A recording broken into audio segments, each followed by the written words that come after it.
Hi, my name is Austin Moore, and today I'm going to be answering one of the most commonly asked questions that I see get asked on some of the groups I'm a member of. And these groups are for jewelers, people just starting to make jewelry, or people who are interested in making jewelry.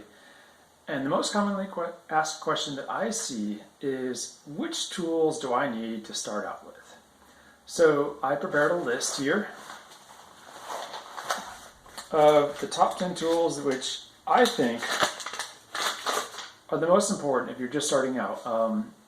You can get by with actually a little bit less than what's on this list, but to make most things, rings, pendants, earrings, and do some repair work, to solder, and do a little bit of bench work, most of these tools are going to be necessary. So I'm going to go through my shop, show you the tools, talk about why they're important, and do a brief demonstration on how each one works. So starting at the top, I'm going to show you number 1 through 10. So, okay, first tool I'm going to talk about is a rotary tool. This is basically a spinny thing. It makes bits, brushes, whatever you put in it, spin around at high RPMs. Ideally, you get something that is small and compact you can hold in your hand, and it has a variable speed. And ideally, you want to be able to control it on, off, and the speed without having to use your second hand to move a speed lever or anything. So when I first started out, I pretty much was on a shoestring, and I literally just used a drill, which is handy in some ways because you can vary the speed. The downside to using a drill, obviously, is that it is really heavy and cumbersome. And it puts your back at kind of a weird angle to use it. After that, I had a Dremel. The great thing about it was a lot smaller, so it was definitely an improvement over the hand drill. Downside was that it didn't have a foot pedal. It was rather large and clunky in my hand, and the variable speed was a lever along the side of the machine, which made it very hard to vary the speed in the middle of doing work. That burned out fairly quickly, so then I upgraded to a Fordham, which, if you can spare the money, is definitely one of the #1 most used tools in my shop, is this rotary handpiece. So it has a foot pedal down on the floor, and by using my foot, I can easily adjust the speed. These come with a lot of different handpieces. To start out, I recommend getting one of these keyed chuck style ones. You put the chuck in here, works like a normal drill press, open and close. And this allows you to put in a variety of different bits. Most bits these days are going to be 3/32 inch shafts. Occasionally I'll run into a 1/8 inch shaft. Other things that are kind of handy is you can put in other items like toothpicks, or I'll use lollipop sticks with a little bit of polishing compound on them to do a little bit of the finer polishing, and I can do that in this chuck because it opened up large enough. So that's the first tool that I really recommend you get. Second tool that I feel is really important is a torch. When I first started doing jewelry work, I had a very simple acetylene torch. It has one tank, this one down here, one regulator, one hose, and one very large handle here. I don't even remember what the brand name is of this one. The logo has fallen off, and I have long since run out of gas and not bothered to refill this tank because I don't use it anymore. And that was because I upgraded to this torch. This is a very commonly used torch in jewelry work. It's called a Little Smith. This one I'm running propane and oxygen here.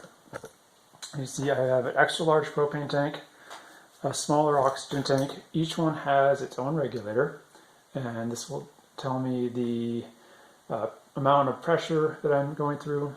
I usually have mine set to about 5 psi on each, and then I can further adjust the stream through here. There's different schools of thoughts for which to light first or turn it on and off, but I start with red, which is the propane, because obviously you can't light oxygen on fire. Then you're going to adjust the green tip until you get the type of flame you want. Different types of flames are used for different types of work. If you go too far, it'll put itself out.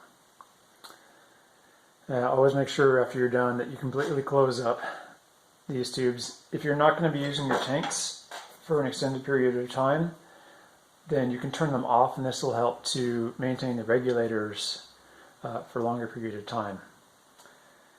Now, I'm not going to put it on the list because it kind of goes without saying, but if you have a torch, you need to have somewhere to do your soldering. So included with the torch, when you buy this, at the very least, I recommend some kind of soldering board. I have a ceramic board here, and it's in pretty bad shape because it's about 10 years old, but it is still pretty large. It's about 1 foot by 1 foot, and I've got it set up on these little legs, also made of ceramic, that actually came from a firing kiln. I have a few pieces of honeycomb board. I like the little pieces because I can stack them together, make armatures, and kind of set up things on them. I have a charcoal block here, and I have a variety of different third hands up here for holding the pieces. I have my pickle pot right here next to my soldering station, so I can easily drop the pieces in afterwards. I keep a lid on it, and that helps to keep it hot. I've got water for rinsing off the pieces after pickle. I have flux. This is just a clear syringe that I use for applying the flux. I have two different fume extractors here. I have this one, which is a charcoal filtered one used for kind of soldering electronics. And it just have it plugged into a power strip. You hear that going? It's pretty quiet. The only downside is that it's not going to catch everything, and it basically just pushes the air out. But it's nice if I'm doing something up on a stand like this versus doing something down lower. Now for down lower, I have this whole black apparatus here is a fume hood, and there is a tube in the middle down there, and that goes to this fume extractor under here. So I can turn this on.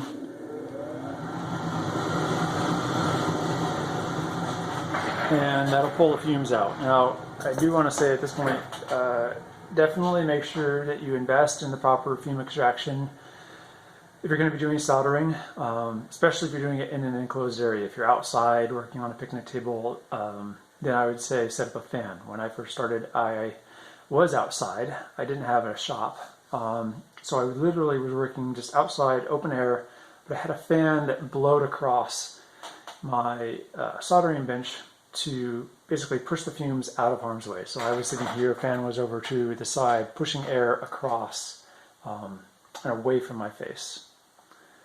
So that's tool number 2, is something to solder with, some kind of source of heat. And there's a variety of different torches out there, so I recommend looking up the one that's going to serve your needs the best, depending on the type of soldering you want to do. Alright, the third and fourth tools on my list are a jeweler's saw and bench pin, which I'm considering a combination item. It's just one thing, because it's kind of hard to work with sheet without a bench pin, and some sort of bench block or anvil. So jeweler's saw is a pretty simple little apparatus. This works off of tension, so I don't know if you can see it here, but this is a very fine blade. This is a number 0. That if you add, go up from there, like a 1 would be larger, 2 would be even larger. You go backwards from there, like a 01, 02, 03, etc., and it gets smaller. I use this 0 blade for kind of an all-purpose. I use it for cutting off sprues from casting. I use it for cutting thicker sheet. And so on. You just have to experiment and learn which saw blade is kind of the best for which task. Generally speaking, the finer the cut, the finer the saw blade. To set this in here, I've tightened this one down as far as it will go.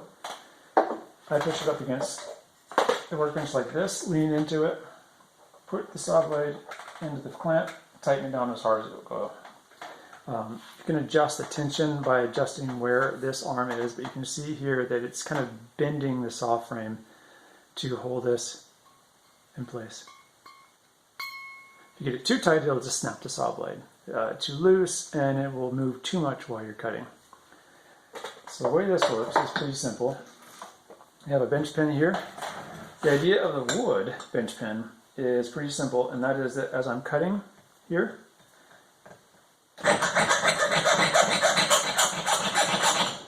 I can start cutting into the wood as I'm moving and still keep on cutting the metal. This kind of is handy if you're doing more intricate pieces or intricate sheet, especially really thin gauge sheet like 28 or 30 gauge sheet where it really wants to bend. You can put that on there and kind of cut into the wood, and the wood stabilizes the piece. The other part I mentioned was a block. Now I've got a variety of bench blocks here that sort of accumulated over the years, and they each have a different function. This one, it comes with the pin, and that's actually a great little combo to have because a lot of bench pins will come with the anvil here. I don't use this one a whole lot, but it is perfectly smooth on top. The one I use probably the most are these two, and I've kept this one polished on top, and it has a little flat area here, a little round area here, and you can set this in a vise to hold it down. A big flat block like this is a 3-inch block, which is really handy for flattening out sheets, getting wires to be perfectly flat, and that sort of thing. I tend to use non-marring hammers on one side and marring hammers on the other, so that I always have at least one surface that doesn't have any dings or dents in it. And then I have this. This is about a 3-pound anvil. And I use this for doing really rough work. If I have, like, say, a large gauge piece of copper wire, for example, I make a ring that uses copper grounding wire and I need to hammer it down flat. This is a great surface to use for that because I can just really smack this thing hard and not really worry about bending it up too much. So, jeweler saw, bench pin, and anvil are the next two most important pieces that you will probably need. Let's talk about files for a second, which is the next item on my list. And I know when I first started out, it was a little overwhelming. I've been looking at files online and geez, there's like 100 of them, different sizes, different cuts, different courses. There's German, there's Swiss. I just didn't understand the differences. So to simplify things, I'm just going to show you my file collection and show you which ones I would pick if I could only have 3. Start out with, I have these, which are files that have a bent end on most of them, and they're very fine grain, and to be honest, I have barely used them. Now that's not to say that they're useless. I bet there are a lot of jewelers out there who use these quite a bit. What I do use a lot is this other set here. So much, in fact, that obviously the case is falling apart. So these are called needle files. And each one has a slightly different cross section. Some of them have what is called a safe edge. For example, this one is rough on only one side and then flat on the others, which is handy if you want to file up against some work without filing the adjacent metal, or have your finger along the edge of it as you're filing as a guide. So these generally come in a pack of 8 to 10 with ovals, flats, rounds, squares, rectangles, and triangles all in one case. So if you can manage, try to get your hands on a set of these. They will be quite essential in doing a lot of the detailed filing work. The other files I have all mounted up here. And I've gotten away over the years with really only having a few files. Flat files, some triangular files, some round files here. The ones that I find are most important are at least some sort of medium to larger flat file. So a larger flat file like this is quite important. This allows you to file smooth some really large surfaces, and So that would probably be my number one pick. If I could only have one file, it would be this one, or perhaps better yet, a combo file. This one is flat on one side and slightly rounded on the other. So this might be the first file I ever bought actually, and I still have it and I still use it. I know that this isn't exactly the same thing, it's just a slightly smaller version. It's flat on one side, rounded on the other. There are some other files here. These are round ones, and they come in different coarsenesses, extra coarse and fine, and some triangular files. But again, if you're going to buy just one file or two, I would probably start out with kind of a medium grit, a medium coarseness combo file with flat on one side, round on the other, and then try to find a little pack of these needle files. And they don't need to be extremely expensive files. This was just a cheap one I got off of eBay or Amazon, and it probably cost me around $20–30 for the whole set. They've lasted quite a while, and if you're just starting out on a budget with files, go ahead and just get inexpensive ones to start out to see what you like, and then invest in some of the really nice ones after that. Once you've figured out, well, this is the type of work I'm doing, these are the type of files I need, so now it's worth it to spend the $50 or $60 per file for a really nice set that you'll use for a long time. So that's files. All right, now we're going to talk about pliers. When I started out, I bought the cheapest set of pliers I could get. This is a set of 5, and I still have them now 11 years later. And there's a lot of these sets out there. I'm actually going to get back up. This is not the cheapest set I could buy. It was the economy set sold on one of the jewelry supplying companies, and they worked quite well. Much better than actually some of the lesser expensive pliers I have found. But typically a set of 5 will include a certain number of things. It will include a pair of needle nose pliers. They're rounded on the outside, flat on the inside. A pair of double rounded pliers here. You oftentimes called chain link pliers, nose pliers. This is a pair of flush cutters. So most sets of pliers come with some cutters, and these are rounded. I've modified mine actually for pulling prongs open. I've rounded this tip and sharpened the bottom edge so that I can pull back prongs. A pair of side cutters. This is essential for cutting wires. You can't cut sheet with these, just wires. And this is a pair of wire bending pliers. I forget the technical name, but typically you're going to use these to bend wire, and they're non-marring. This has a non-marring sleeve on the outside, and I can put a non-marring sleeve on the inside as well. A few other pliers that I think are really handy to have. These are parallel pliers. They have a compound hinge that as they open, the jaws stay parallel, and these can be handy for straightening little bits of wire as well as for closing prongs, other tasks like that. I put a custom hand grip on mine using Jet Set, and it's been kind of nice, so it fits in my palm really well from doing a whole lot of plier work. And this is another pair of needle nose pliers that I've simply modified to an extremely fine tip. I'll use these occasionally for bending really small bits of wire or adjusting prongs. This particular one also has a side cutter built into the side, but I rarely use it except for when I pinch my fingers.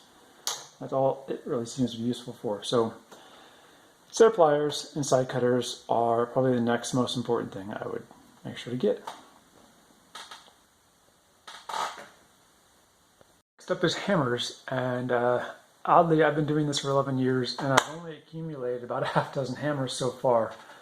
So I guess it's pretty easy for me to whittle down what I think is important and what's not as important. This is kind of a big caveat, because if you do a lot of forming work or larger pieces, you probably have a large collection of hammers. When you're first starting out and you're not really sure what you're going to need, Well, that's what this video is all about. So I could boil it down to real simple, just two hammers. And one would be a non-forming hammer or non-marring hammer. That is a metal with a hammer with a softer end where you can use it to bend pieces of metal, form metal without leaving any dents or mars in the metal.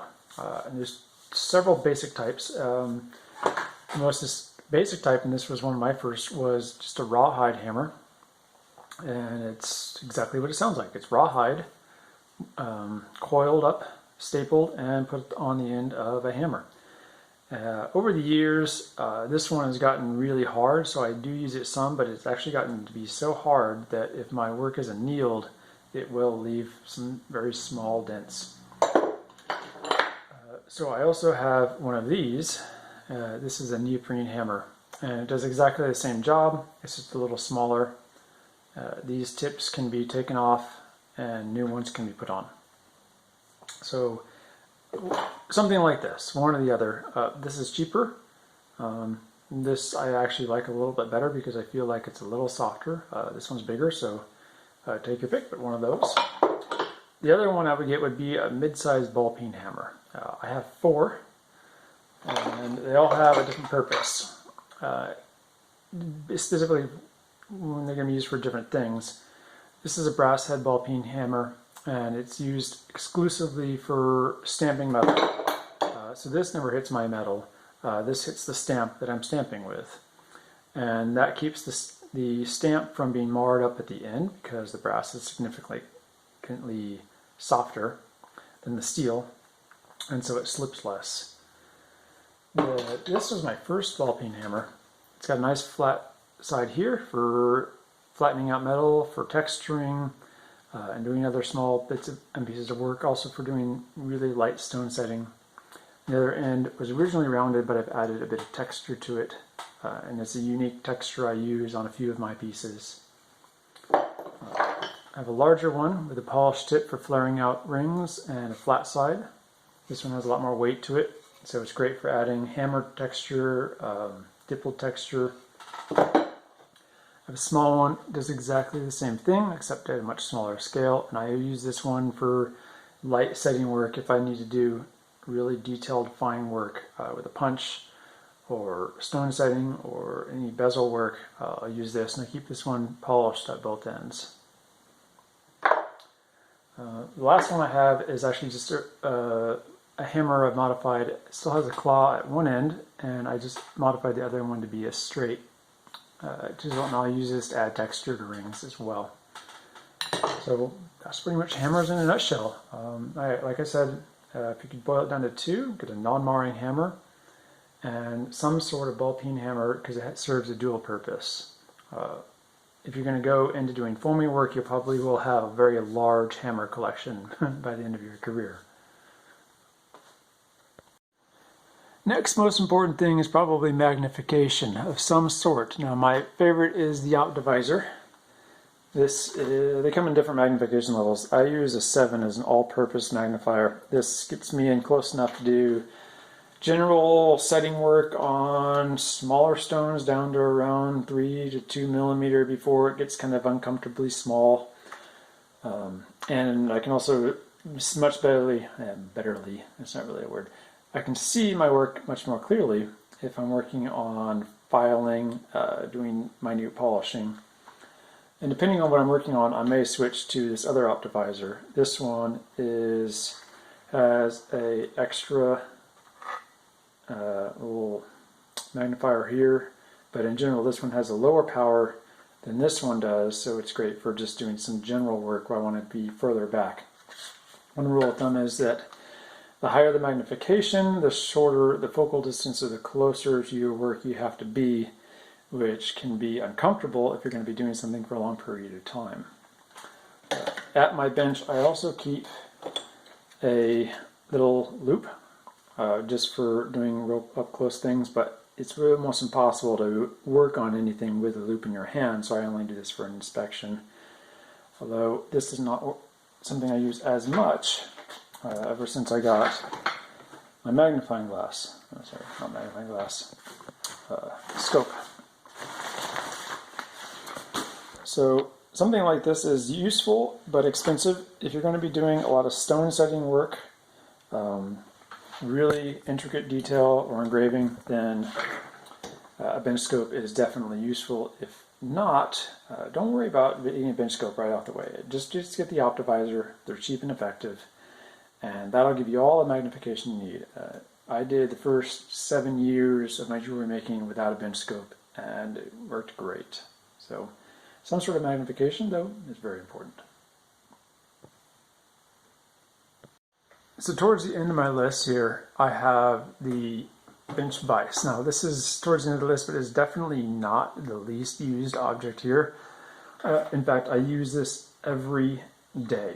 And it has so many purposes for obvious reasons. Clamping down work, holding things steady while you're filing them, holding stones while you're working on them, holding rings or pendants.